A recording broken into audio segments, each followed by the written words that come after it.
السلام علیکم ورحمۃ اللہ وبرکاتہ، نحمده ونصلی علی رسوله الکریم، اما بعد فاعوذ باللہ من الشیطان الرجیم، بسم اللہ الرحمن الرحیم، رب اشرح لی صدری ویسر لی امری واحلل عقدۃ من لسانی یفقہوا قولی۔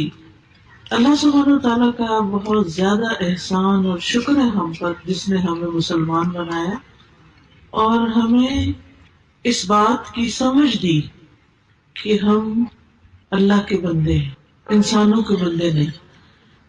اللہ ہی ہمارا رب ہے، اسی نے ہمیں پیدا کیا ہے، وہی ہمیں رزق دینے والا ہے۔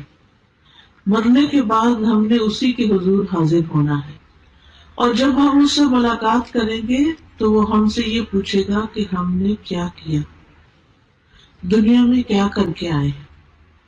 وہ یہ نہیں پوچھے گا کہ تم نے کتنا کمایا، تمہارا گھر کیسا تھا، تمہارے بچے قابل کتنے تھے، نہیں، وہ ہم سے پوچھے گا کہ تم کتنے اچھے انسان تھے اور تمہارا عمل کیا ہے۔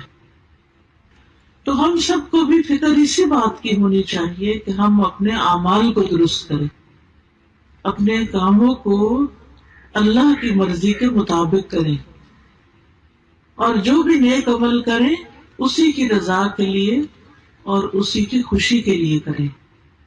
وہاں پر کسی نے بھی کام نہیں آنا، نہ ہی ہمارے ماں باپ ہمارے کام آئیں گے۔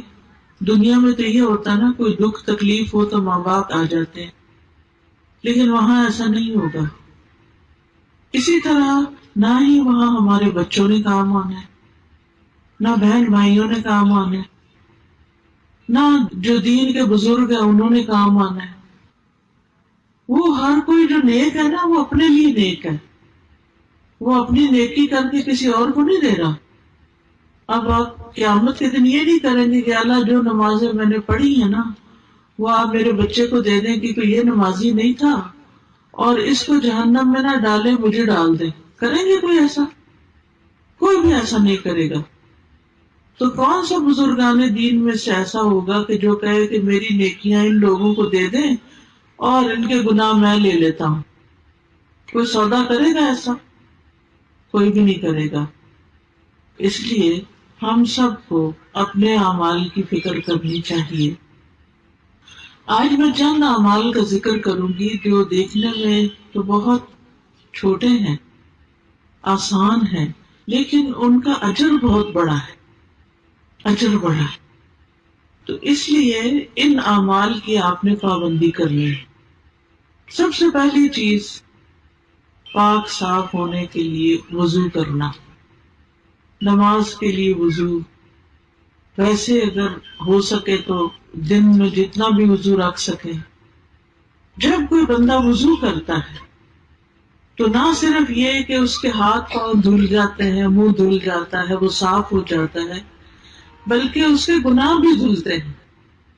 عثمان بن عفان رضی اللہ عنہ سے مروی ہے کہ رسول اللہ صلی اللہ علیہ وسلم نے فرمایا، جس نے وضو کیا اور خوب اچھی طرح وضو کیا تو اس کے جسم سے اس کے گناہ نکل جاتے ہیں، حتیٰ کہ ناخنوں کے نیچے سے بھی نکل جاتے ہیں۔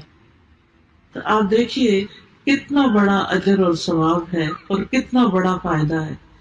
اس لیے جب آپ اگلی دفعہ وضو کریں گے تو شوق سے کریں، اپنے اعضاء مل کے کریں، اور یہ سوچیں کہ یہ اوپر سے بھی صاف ہو رہا ہے اور یہ اندر سے بھی صاف ہو رہا ہے، باہر بھی صاف ہو رہا ہے اور اندر بھی صاف ہو رہا ہے۔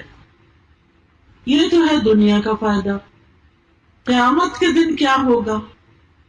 رسول اللہ صلی اللہ علیہ وسلم نے فرمایا، میری امت کے لوگ قیامت کے دن بلائے جائیں گے جبکہ وضو کے نشانات کی وجہ سے ان کی پیشانیاں اور ہاتھ پاؤں چمک رہے ہوں گے۔ تو جو کوئی تم میں سے اپنی چمک بڑھانا چاہے اس کو بڑھا لے۔ یعنی قیامت کے دن محمد صلی اللہ علیہ وسلم کی امت جو ہے اس کی پہچان ہی اس کا وضو ہوگا۔ وضو کی وجہ سے وہ چمک رہے ہوں گے اور سارے لوگوں کے مقابلے میں الگ ہی ہوں گے. بالکل ایسے ہی نا جیسے آپ جب کسی کی شادی ہوتی ہے تو دلہن جو ہوتی ہے وہ اس کے کپڑوں پہ گوٹا لگا ہوتا ہے چمکنے والے اور اس کو میک اپ کیا ہوتا ہے تو دور سے ہی دیکھ کے پہچان جاتا ہے اچھا یہ دلہن ہے. وہ یہ تھوڑی کرتا ہے کہ شادی پہ آئے اور اس سے کہے کہ اچھا دلہن کون ہے مجھے تو پتہ ہی نہیں. اس کے رنگ روپ، اس کے کپڑوں، اس کے چمک دمک کی وجہ سے، اس کی خوبصورتی کی وجہ سے ہر کوئی پہچان لیتا ہے. اسی طرح جو لوگ دنیا میں وضو کرتے ہیں وہ قیامت کے دن پہچان لیے جائیں گے اور ان کا رب ان سے راضی ہوگا. پھر اسی طرح وضو کرنے کے بعد دعا پڑھنی چاہیے، اور وہ جو دعا ہے نبی صلی اللہ علیہ وسلم نے خود سکھا دی ہے، بہت ہی آسان دعا ہے. عقبہ بن عامر سے روایت ہے، وہ کہتے ہیں کہ ہمارے ذمے اونٹ چرانے کا کام تھا. ہم دیہاتی لوگ تھے، اونٹ چراتے تھے. میری باری آئی تو میں شام کے وقت ان کو چرا کر واپس لایا تو میں رسول اللہ صلی اللہ علیہ وسلم کو دیکھ رہا ہوں کہ آپ کھڑے ہو کر لوگوں کو کچھ بتا رہے ہیں، تو میں بھی سننے کے لیے کھڑا ہو گیا. مجھے آپ کی یہ بات سننے کو ملی کہ جو بھی مسلمان وضو کرتا ہے اور اچھی طرح وضو کرتا ہے پھر کھڑے ہو کر اپنے دل اور چہرے کی توجہ کے ساتھ 2 رکعت نماز پڑھتا ہے تو اس کے لیے جنت واجب ہو جاتی ہے. کوئی مشکل کام نہیں، کوئی مشکل نہیں. کہتے ہیں میں نے کہا کیا خوب بات ہے، یہ کتنی اچھی بات ہے جو آپ نے بتائی ہے. تو میرے سامنے ایک کہنے والا کہنے لگا اس سے پہلے والی بات اس سے بھی زیادہ اچھی تھی. میں نے دیکھا کہ وہ کون ہے یہ جو کہہ رہے ہیں، تو وہ عمر رضی اللہ عنہ تھے. انہوں نے کہا میں نے دیکھا ہے تم ابھی آئے ہو، تمہیں نہیں پتا جو پچھلی بات گزر گئی ہے. آپ صلی اللہ علیہ وسلم نے اس سے پہلے فرمایا تھا تم میں سے جو شخص بھی وضو کرے اور اپنے وضو کو پورا کرے یا خوب اچھی طرح وضو کرے، یعنی یہ نہیں کہ کچھ حصہ خشک رہ جائے اور کچھ ایسے بس جلدی جلدی نہیں، اچھی طرح مل کے دھونا چاہیے. پھر یہ کہے اشہد ان لا الہ الا اللہ وان محمدا عبد اللہ ورسولہ، میں گواہی دیتا ہوں کہ اللہ کے سوا کوئی معبود نہیں اور محمد صلی اللہ علیہ وسلم اس کے بندے اور اس کے رسول ہیں. تو اس کے لیے جنت کے 8 دروازے کھول دیے جاتے ہیں. یعنی آپ سوچئے کہ یہ کوئی مشکل کام ہے، کچھ بھی مشکل نہیں. لیکن کتنے لوگ ہیں جو وضو میں سستی کر کے پھر نماز بھی نہیں پڑھتے. ہائے وضو کرنا پڑے گا، خاص طور پر سردیوں میں. تو ایسا شخص کہ جو اچھے سے وضو کرے اور پھر کیا پڑھے اشہد ان لا الہ الا اللہ وان محمدا عبد اللہ ورسولہ. اسی طرح ایک اور دعا بھی ہے سبحانک اللہم ربنا وبحمدک اشہد ان لا الہ الا اللہ واشہد ان محمد رسول اللہ. تو اصل میں کلمہ شہادت پڑھنا ہے، سیدھی سی بات ہے. کیا پڑھنا ہے؟ کلمہ شہادت پڑھنا ہے. کب پڑھنا ہے؟ وضو کے بعد. تو اس کے لیے جنت کے 8 دروازے کھول دیے جاتے ہیں کہ جس میں سے چاہے وہ داخل ہو جائے. اب وہ اس کی مرضی ہے کہ کس میں سے داخل ہونا پسند کرتا ہے. تو پیاری بہنوں، اصل بات یہ ہے کہ ہم نیت کر لیں، ارادہ کر لیں کہ ہم نے وضو بھی کرنا ہے اور نماز بھی پڑھنی ہے اور اللہ کے ایک ہونے کی گواہی دینی ہے. یعنی وہی ہمارا الہ ہے، وہی ہمارا رب ہے، وہی ہمارا معبود ہے. اسی کی عبادت، اسی کے لیے نماز، اسی کے لیے روزہ، اسی کے لیے قربانی، اسی کے لیے ہمارا صدقہ خیرات، اسی کے لیے ہمارے سب کام. ہم کسی کے ساتھ بھی جو اچھا کرتے ہیں وہ سارے کا سارا اللہ کی خاطر کرتے ہیں، کسی پر احسان نہیں چڑھاتے. پھر اسی طرح یہ ہے ایک اور آسان عمل ہے جو ہم اپنے بچوں کو سکھا سکتے ہیں، وہ ہے اذان دینا. اذان سکھائیں اپنے بچوں کو. ابو سعید کہتے ہیں کہ ایک مرتبہ ان سے یعنی اپنے بیٹے سے فرمایا، میں دیکھتا ہوں کہ تم بکریوں اور جنگل سے محبت کرتے ہو، تمہیں بکریاں چرانے کا شوق ہے اور باہر کھیتوں میں جانے کا شوق ہے. ہوتا ہے نا، کچھ بچوں کو اسکول جانے کا شوق ہوتا ہے اور کچھ بچوں کو ڈیرے جانے کا شوق ہوتا ہے، ان کو پڑھنے کا شوق نہیں ہوتا. تو کہتے ہیں کہ ٹھیک ہے تم جاؤ وہی کام کرو، اس لیے جب بھی تم اپنی بکریوں یا جنگل میں رہو اور نماز کے لیے اذان دو تو بلند آواز سے دیا کرو، اس لیے کہ مؤذن کی آواز کوئی بھی جن یا انسان یا جو بھی کوئی مخلوق سنے گی وہ اس کے لیے قیامت کے دن گواہی دے گا. یہ بات میں نے رسول اللہ صلی اللہ علیہ وسلم سے سنی تھی.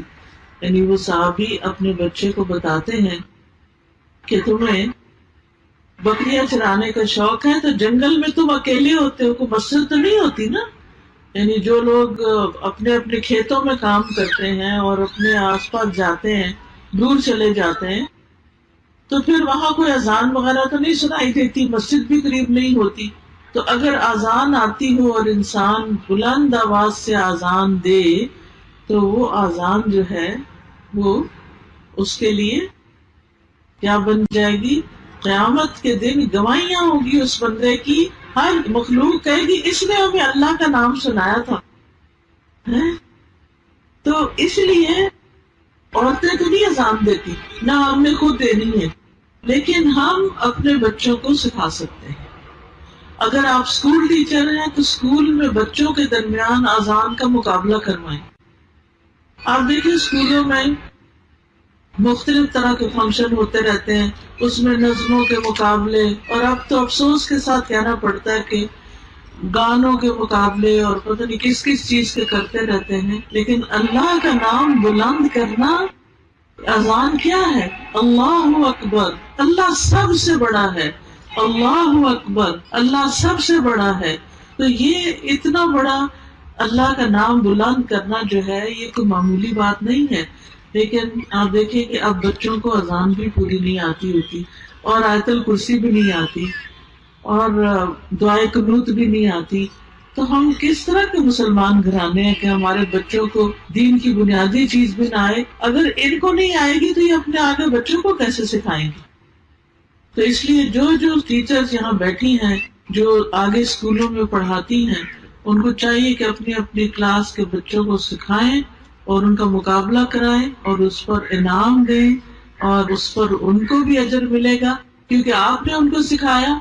اور اس کے لیے آپ طریقہ یہ کر سکتے ہیں کہ جیسے نیٹ سے یا وہ آڈیو میں جو اچھی اچھی اذانیں ہیں، جیسے سعودی عرب کی اذان ہے یا مدینہ کی اذان ہے یا اور اچھی اذانیں، وہ بچوں کو سنا کے اس کی ٹیون بھی یاد کروائیں کہ اسی طرح خوب اچھی طرح بلند آواز سے بہترین اذان دیں کہ جو دل میں اتر جائے. حضرت بلال رضی اللہ عنہ جو تھے وہ اذان دینے کی وجہ سے بھی مشہور تھے، یعنی نبی صلی اللہ علیہ وسلم کے مؤذن تھے. پھر اس کے بعد یہ ہے کہ نماز پڑھنا. اب دیکھیں نماز پڑھنا کچھ لوگوں کو بڑا ہی بھاری لگتا ہے. نماز بہت بڑی چیز ہے، لیکن ان لوگوں پہ بالکل بھاری نہیں جو اللہ سے ڈرتے ہیں، ان کے لیے آسان چیز ہے. تو آپ دیکھیے نماز سے انسان کے گناہ مٹ جاتے ہیں. ہم انسان ہیں نا، ہم کمزور ہیں، کبھی ہم سے کوئی غلطی ہو جاتی ہے، کبھی کوئی غلطی ہو جاتی ہے، تو پھر اس کی وجہ سے ہم پریشان رہتے ہیں کہ میرے سے یہ گناہ ہو گیا، میرے سے یہ قصور ہو گیا، پتہ نہیں اللہ تعالیٰ معاف کرے گا یا نہیں. شیطان بھی دل میں وسوسے ڈالتا ہے. تو ایسی صورت میں انسان کو کیا کرنا چاہیے؟ نماز پڑھ لینی چاہیے. رسول اللہ صلی اللہ علیہ وسلم نے فرمایا جب صلی اللہ علیہ وسلم آئے نا تو سب کو کہنا چاہیے، کیونکہ اس سے بڑا کوئی بخیل نہیں کہ جو نبی صلی اللہ علیہ وسلم کا نام سنے اور درود نہ پڑھے. سب کو درود پڑھنا چاہیے، ٹھیک ہے نا؟ ایک دفعہ درود پڑھنے سے کیا فائدہ ہوتا ہے؟ 10 رحمتیں نازل ہوتی ہیں. تو آپ کو رحمتیں نہیں چاہیے؟ ہم سب کو رحمتیں چاہیے. تو اس کے لیے ہمیں کبھی بھی نبی صلی اللہ علیہ وسلم کا نام آئے تو درود بھولنا نہیں چاہیے، ٹھیک ہے؟ تو رسول اللہ صلی اللہ علیہ وسلم نے فرمایا جب بندہ وضو کرتا ہے اور اپنا وضو مکمل کر کے اپنی نماز شروع کرتا ہے اور اپنی نماز مکمل کرتا ہے تو اپنی نماز سے ایسے نکلتا ہے جیسے ماں کے پیٹ سے پاک نکلا تھا گناہوں سے. اس طرح انسان گناہوں سے پاک ہو جاتا ہے. رسول اللہ صلی اللہ علیہ وسلم نے فرمایا بندہ جب نماز کے لیے کھڑا ہوتا ہے اس کے سارے گناہ لا کے اس کے کندھے پر رکھ دیتے ہیں. فرشتے اس کے گناہ جو ہے کندھے کے اوپر رکھ دیتے ہیں. تو جب بھی وہ رکوع کرتا ہے یا سجدہ کرتا ہے تو اس کے گناہ اس سے گر جاتے ہیں. ہر سجدے پہ انسان کا درجہ بلند ہوتا ہے, اونچا سے اونچا چلا جاتا ہے اور گناہ معاف ہوتے ہیں. نبی صلی اللہ علیہ وسلم نے یہ فرمایا تھا اپنے ایک صحابی کو, تم اللہ کے لیے کثرت سے سجدے کیا کرو کیونکہ تم اللہ کے لیے جو بھی سجدہ کرو گے اللہ اس کے نتیجے میں تمہارا درجہ ضرور بلند کرے گا اور اس کے ذریعے تمہارا کوئی گناہ معاف کر دے گا. تو اس لیے خوشی سے نماز پڑھنی چاہیے, نماز میں سستی نہیں کرنی چاہیے. ہمیں نہیں پتا ہماری موت کب آ جائے. آج کل آپ دیکھیں کتنے لوگ ہارٹ اٹیک سے فوت ہو جاتے ہیں, کچھ لوگ ایکسیڈنٹ میں فوت ہو جاتے ہیں. اچانک موتیں جو آتی ہیں تو ہمیں نہیں پتا کہ ہم نے دنیا سے کب چلے جانا ہے. تو بے نماز ہو کے نہ جائیں. اللہ ہمیں بھی, ہمارے بچوں کو, ہسبینڈ, بہن بھائیوں, رشتہ داروں, اللہ تو سب کو توفیق دے, سب کو نمازی بنا دے, کیونکہ نماز مومن کی آنکھوں کی ٹھنڈک ہوتی ہے. فجر کی 2 رکعتیں ہیں, یعنی 2 سنتیں اور 2 فرض ہیں. حدیث میں آتا ہے نبی صلی اللہ علیہ وسلم نے فرمایا فجر سے پہلے کی 2 رکعتیں کی سنت جو ہے دنیا اور جو کچھ اس میں ہے اس سے زیادہ بہتر ہے, ان سے زیادہ قیمتی ہے. دنیا میں کیا کیا ہے, مال, دولت, اولاد, گھر بار, گاڑیاں, کارخانے, کھیت, فصل, ملیں, سب کچھ. فرمایا یہ 2 رکعتیں ان سب سے بہتر ہیں. تو آپ سوچئے کہ ہم ان چیزوں کے لیے کتنی بھاگ دوڑ کرتے ہیں کہ یہ مل جائے, وہ مل جائے, اب یہ مسئلہ حل ہو جائے, اب یہ, لیکن 2 رکعت اس سے زیادہ قیمتی ہیں جو کل قیامت کو آپ کو ان کا بدلہ ملنے والا ہے. پھر اسی طرح دن میں جو 12 سنتیں پوری کرتا ہے, 2 سنت فجر کی, 4 سنت اور 2 سنت ظہر کی, اور 2 سنت مغرب کی, 2 سنت عشاء کی, اس کے لیے جنت میں گھر بن جاتا ہے. پھر اسی طرح چاشت کی 2 رکعتیں جو ہیں, یعنی جو اشراق کی چاشت آپ پڑھتے ہیں, سارے جسم کے جوڑوں کا صدقہ ہے. ہر انسان روزانہ جب صبح اٹھتا ہے تو اس کے اوپر صدقہ واجب ہو چکا ہوتا ہے. تو جب انسان یہ 2 نفل پڑھتا ہے تو اس کا صدقہ ادا ہو جاتا ہے, اس کی گردن آزاد ہو جاتی ہے. پھر اسی طرح اگر مرد حضرات جماعت سے نماز پڑھیں تو اس پر ان کو 27 گنا زیادہ ثواب ملتا ہے مسجد جانے کا. اور پھر آپ دیکھیں کہ عورت کے لیے گھر میں نماز پڑھنا زیادہ اجر و ثواب کا باعث ہے. اچھا, نماز کے بعد ہم فوراً اٹھنے کی کرتے ہیں, ادھر سلام پھیرا, ادھر فٹافٹ اٹھے, وہ بچے نے کچھ کر دیا, وہ ہنڈیا جل گئی, وہ دروازے پہ کوئی آ گیا, یہ فون کی گھنٹی بج گئی, ہم پھر ذکر نہیں کرتے. تو آپ دیکھیے جب تک انسان نماز کے بعد مصلی پہ بیٹھتا ہے, جائے نماز پہ بیٹھتا ہے, فرشتے اس کے لیے دعا کرتے رہتے ہیں. فرشتوں کی دعائیں ملتی ہیں اس کو. یہ معمولی چیز ہے. آپ لوگوں کی منتیں کرتے ہیں, ہمارے لیے دعا کر دیں, ہمارے لیے یہ مسئلہ ہے ہمارا. آپ لوگوں کو پابند کرتے ہیں ہمارے لیے ہمیشہ دعا کرنا, اتنی دعا کرنا, اتنی دعا کرنا, لیکن کس کو یاد رہتا ہے؟ لوگ اپنی بھی بھول جاتے ہیں, ہمارے لیے کیا یاد رکھیں گے. تو آپ دیکھیے کہ جب کوئی شخص مصلی پہ بیٹھ کے ذکر اذکار کرتا ہے نماز کے بعد تو اس کے لیے فرشتے دعا کرتے ہیں. نبی صلی اللہ علیہ وسلم نے فرمایا جب تک تم اپنے مصلی پر جہاں تم نے نماز پڑھی تھی بیٹھے رہو اور ہوا خارج نہ کرو, یعنی وضو نہ ٹوٹے, تو فرشتے دعا کرتے رہتے ہیں، کہتے ہیں اے اللہ اس کو بخش دے، اے اللہ اس پر رحم فرما۔ تو کتنی بڑی بخشش کی بات ہے، کتنے بڑے اعزاز کی بات ہے۔ پھر اسی طرح جمعے کا دن جو ہے وہ بھی خاص دن ہوتا ہے جس میں جمعہ پڑھا جاتا ہے مردوں کے لیے۔ پھر نماز جنازہ بھی اسی طرح بہت بڑی نیکی کا کام ہے۔ نبی صلی اللہ علیہ وسلم نے فرمایا جو شخص جنازے میں شریک رہا یہاں تک کہ نماز جنازہ ادا کر لی گئی تو اس کے لیے ایک قرات ہے، اور جو جنازے میں شریک رہا یہاں تک کہ میت کو دفن کر دیا گیا اس کے لیے 2 قرات ہیں۔ پوچھا گیا 2 قرات کا کیا مطلب ہے کہ اتنا ثواب ملے گا؟ فرمایا 2 بڑے پہاڑوں کی طرح۔